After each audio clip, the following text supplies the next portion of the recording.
My skin does respect the light of the sun. I wax and I wane, and you can't faze me, much like the moon.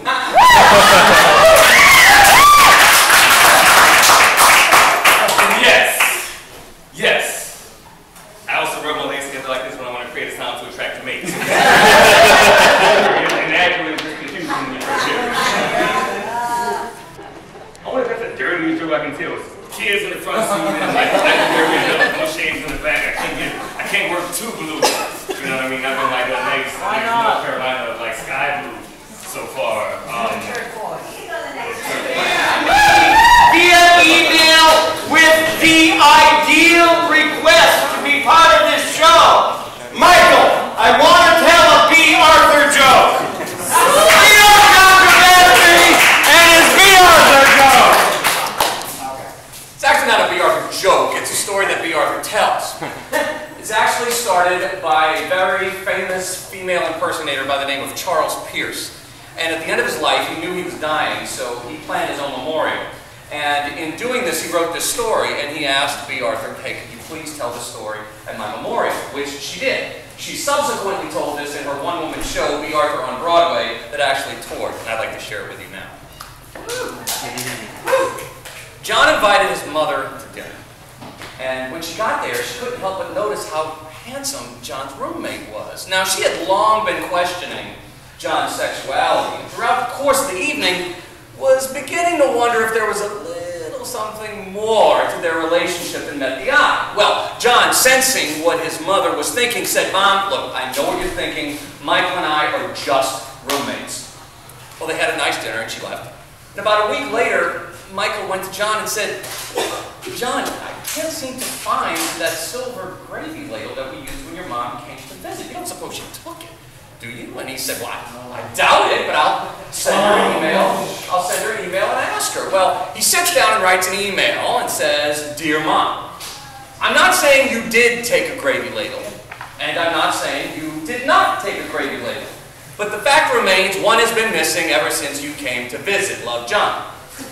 A couple days later, he gets a response from his mom that says, Dear son, I'm not saying you do sleep with Michael, and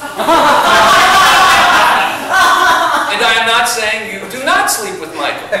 But the fact remains, had he been sleeping in his own bed, he would have found the gravy ladle by now. Love, Mom.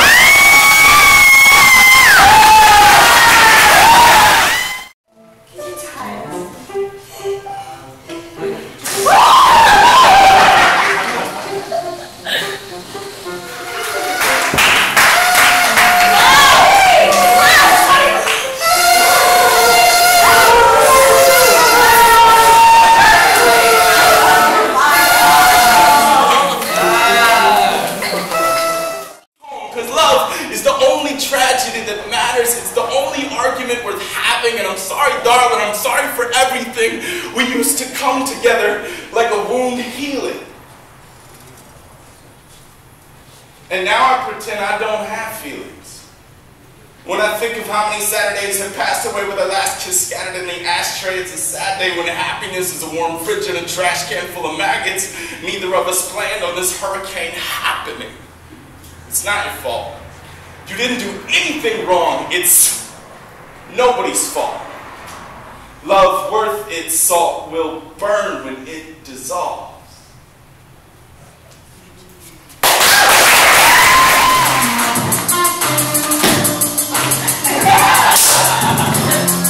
Well, let's get out of here. Tick-tock before I get killed by the fake cop. I knew what to say, and why not? I must hit you before you get got.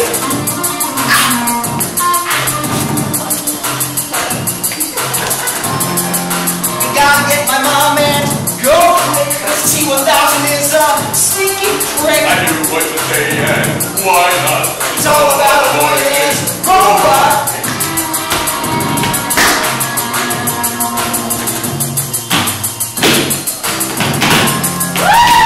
Best friends and laugh a lot. You protect me and why not? Program to go, why not? I'll show you how to think like a little bit. Just stick with me and don't split. I'm here obeying. Why not? It's all about what it is.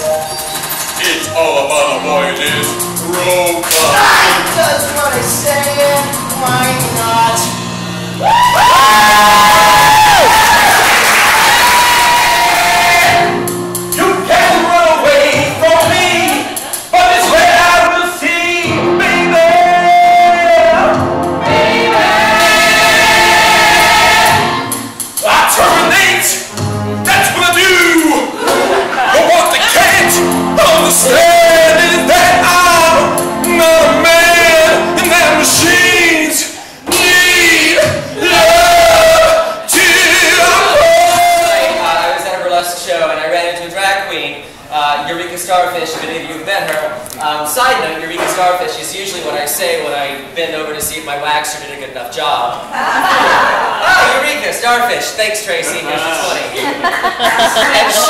And she looked at me and she said, oh, you're doing stand-up tomorrow. Huh. That makes a lot of sense. I said, oh, really? What do you mean? She goes, well, you know, you're wearing the lipstick and heels. You're kind of like a mid-90s Eddie Izzard. I said, yeah, well, thanks. That's a great compliment. She said, yeah, well, you're easy to figure out, aren't you? Bitch. So the premise of what this is less of a stand-up thing. I just want to tell a story that I want to get out there. I had an experience, and I've been thinking, how do I process this? And I think that this is obviously the medium to work with. Yeah. I'm friends with a lot of you on social media, so I probably beat most of you over the head with my Twitter and my live tweet of the Republican debates and such. It's a hobby / self-flagellation practice of mine. I really like current events, which is like saying I like things that are happening now. Oh, aren't you deep, Faust? I like the news, which is fucking bullshit. I like any good millennial. I like BuzzFeed. Not like it gives me good news sort of thing. It's just when I go to CNN, I'm like, CNN, what's the news today? And CNN goes, oh, well, Trump's an anchor baby and you're going to have a hot pocket at 2 a.m. I go to BuzzFeed and they go, BuzzFeed, what's the news today? And they go, what news? What kind of cheese are you? Oh, everything's great. For those of you over 30 in the audience, BuzzFeed is this website. It takes the news and it bends it over. Anyways. BuzzFeed is a close second to my absolute favorite thing on the face of the planet. I listen to a lot of NPR, which is a really kind of fancy way of saying I haven't had sex in over a year. I love NPR. I tried to blame it on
Hush looked out at Franklin and the closed Chinese restaurant across the street. He was immediately reminded of how the whole thing came about. Stretching out on the floor next to the window, the conversation with Clint at the Chinese place in the corner about a month ago bombarded his mind. What's the deal? Shit, can we talk about this at work? Hutch, take it easy. Tell me the chicken isn't all that. I mean, yeah, it's good. Why are we here on Dauphine? Not for the food. Come on, man. Placate me. Okay, here it is. I heard crazy stuff at the club yesterday. Been thinking about it. I got in early. Had to bring my bitters and tinctures I made at home. Nobody's buying those science drinks. They want the cheapest thing that'll get them drunk off their ass. Woo. I'm a mixologist, Hutch. It's an art. Mr. C gave me the bar on the second floor for a reason. All right. So you get in early. And I'm upstairs. Crouched below the bar, put my bag away and organize it.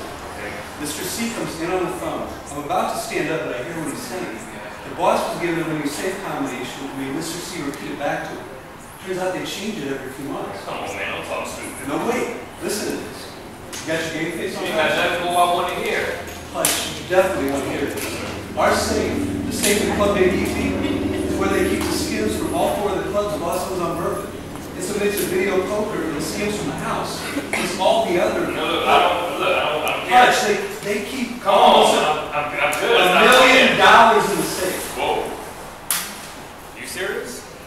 Stop playing. Yeah. You see my face? I'm not playing. I heard they trade all the cash out of the bank for $200 bills.